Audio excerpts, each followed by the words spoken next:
2026 के इस महाशिवरात्रि और महाशुभ संयोग का जो 8 खगोलीय ज्योतिषीय गणना के अनुसार से शुभ योग बन रहे हैं, जिसमें विशेष रूप से बुधादित्य राजयोग, लक्ष्मी योग, शुक्रादित्य योग और पंच महापुरुष राजयोग से यह युक्त महाशिवरात्रि के साथ चतुर्ग्रही युग सूर्य, बुध, शुक्र और राहु की युक्ति से भी चतुर्ग्रही शुभ योग बन रहा है। 300 वर्षों के बाद में यह शुभ संयोग का आगम हुआ है। आप जाने कि 18वीं सदी के बाद से यह संयोग हम सबों के जीवन में आ रहा है। इसलिए समस्त भक्तों से, श्रद्धालुओं से यह निवेदन है कि श्रद्धा और भक्ति और विश्वास के साथ आप भगवती पार्वती और भगवान महादेव के इस दिव्य संयोग, इसी दिन भगवान शिव और पार्वती का विवाह हुआ था, इस संयोग को आप मनावें। संकीर्तन पूजन के साथ चारों प्रहर में हमारे यहाँ भगवान के पूजन का विधान है। लेकिन हमको सबसे पहले ये जानना होगा कि आखिर शिवलिंग के रूप में हम भगवान की आराधना करें या मूर्ति की आराधना करें।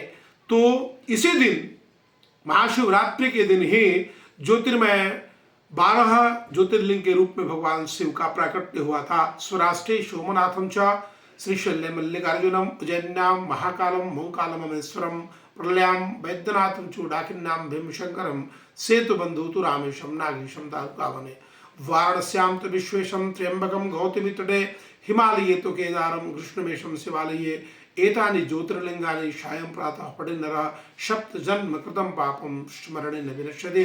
ज्योतिर्लिंग का जो 12 स्वरूप है, जो आज ही के दिन महाशिवरात्रि के दिन भगवान महादेव ज्योति के रूप में जहां जहां प्रकट हुए, उसको हम ज्योतिर्लिंग के रूप में जानते हैं।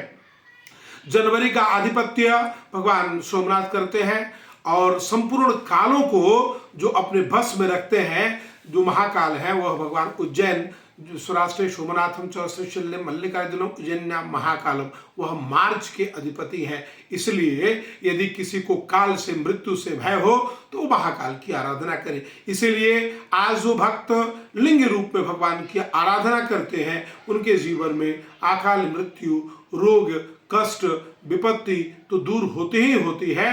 साथ में उनके जीवन में धन, धान, सुख, शांति, भगवान शिव औघड़दानी है। आपको अपार संपदा, राजकीय सुख, पद, प्रतिष्ठा, विद्या, यहाँ तक कि कुंवारी कन्याओं को मनोनुकूल वर भी प्रदान करते हैं। इसलिए आप श्रद्धा और भक्ति और समर्पण के साथ आप उपासना करें। यह व्रत, यह अभिषेक आपके लिए शुभकारी होगा, कल्याणकारी होगा। वहीं जो लोग अपने दाम्पत्य के जीवन को सुखी करना चाहते हैं, वे भगवान की मूर्ति स्वरूप की पूजा करें। शिव और पार्वती की मूर्ति का विवाह के साथ आयोजन करें, संकीर्तन करें, भजन करें, संगीत की टोली के साथ भगवान महादेव का विवाहोत्सव मनावें और भगवान से ये कामना करें कि हे भगवान, जैसे आप पूर्ण है, पूर्णमदः पूर्णमिदं पूर्णात् पूर्णमुदच्यते पूर्णस्य पूर्णमादाय पूर्णमेवावशिष्यते, वैसे मेरा जीवन धर्म, दान,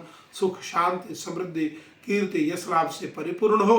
और माताएं, खासकर मैं आपके चैनल के माध्यम से आग्रह करना चाहता हूं कि सुहाग का जो भी सामग्री होता है वो आप भगवान को अर्पण करें और भगवान से कामना करें कि हे भगवान महादेव, आप श्रद्धा से, भक्ति से, विश्वास के साथ में आपकी आराधना पूजा कर रहा हूँ, मेरे दाम्पत्य जीवन को आप सुखी करें, मुझे पुत्र, मुझे धन, मुझे ऐश्वर्य, मुझे कीर्ति, मुझे आरोग्यता के साथ दीर्घायु जीवन प्रदान करें।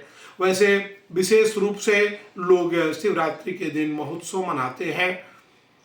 बहुत से भक्त, मैं 2005 से भगवान महादेव लक्ष्मेश्वर वैद्यनाथ का 2751 किलो से दूध से चारों प्रहर में भगवान का रुद्राभिषेक करता हूँ। दिल्ली, बॉम्बे, कलकत्ता, मद्रास, विदेश से भी भक्त मेरे आते हैं, इलाहाबाद से भक्त आते हैं और भगवान की आराधना करते हैं। यह उपासना मानसिक शांति और आर्थिक समृद्धता को देने वाला है। इसलिए आप अपने जीवन में दाम्पत्य को भी अगर आप अनुकूल करना चाहते हैं तो इस पुनीत महाशिवरात्रि के दिन भगवान की चारों प्रहर का पूजन करें। इस बार चारों प्रहर 6:11 से 9:23 तक प्रथम प्रहर का पूजा अभिषेक बाबा लक्ष्मेश्वर वैद्यनाथ में मैं पूर्ववत करता रहूंगा। द्वितीय प्रहर की आराधना 9:23 से लेकर के 12:35 तक होगी। तृतीय प्रहर की पूजा 12:35 से लेकर 3:47 तक होगी और चतुर्प्रहर की पूजा 3:47 से लेकर करके 5:58 तक होगी। इस समय भगवान के विवाहोत्सव का कार्य भी संपन्न होगा। महाआरती का भी पूजन विशेष रूप से मैं वैसे लोगों को, वैसे जातक जिनके कुंडली में डैया, साढ़े साथी, शनि की महादशा चल रही है, कालसर्प जोग लगा हुआ है, चंद्रमा दूषित है, मानसिक अशांति है, उनके लिए मैं विशेष रूप से प्रार्थना करूंगा कि हे महादेव, उनको आप शांति दें, उनको आप समृद्धि दें, उनको आप कीर्ति दें, उनको आप विद्या दें और उनके सारे कष्टों का निराकरण करते हुए समस्त भक्तों का, समस्त मातृशक्ति का, क्योंकि माताएं श्रद्धा और भक्ति विश्वास के साथ व्रत तो करती ही हैं और वो प्रेरित करती हैं अपने परिवार में बच्चों को, अपने पति को कि आप व्रत करें। आप सुबह में आज स्नान करके नहा खाए करें 14 तारीख को, और 15 तारीख को सुबह स्नान करके संकल्प करें, दिन में शिवालय जाएं, पंचोपचार पूजा, षोडशोपचार भगवान का पूजन करें और दूध, दही, मध, घी, शक्कर, पंचामृत, इत्र यदि अनेक वस्तुओं से भगवान को मनाने का, उनको भजने का, उनको प्रसन्न करने का प्रयास करें। 108 बार यदि आप बिल्वपत्र पर श्री राम नाम लिख करके शिवरात्रि के दिन अगर आप शिव को अर्पण करते हैं तो आपको मंत्री बनना हो, विधायक बनना हो, IAS IPS के परीक्षा में आप उत्तीर्णता चाहते हैं, वह आपको सफलता प्राप्त होगी। आपके चैनल के माध्यम से देश के समस्त भक्तों को इसे पुनीत महापर्व जो 300 वर्षों पर आया है, इस पर्व की हार्दिक शुभकामना के साथ बहुत बहुत मंगल कामना। मैं आध्यात्मिक गुरु पंडित कमलापति त्रिपाठी ये कामना करता हूँ कि सबका मंगल हो। सर्वे भवन्तु सुखिनः, सर्वे सन्तु निरामयाः।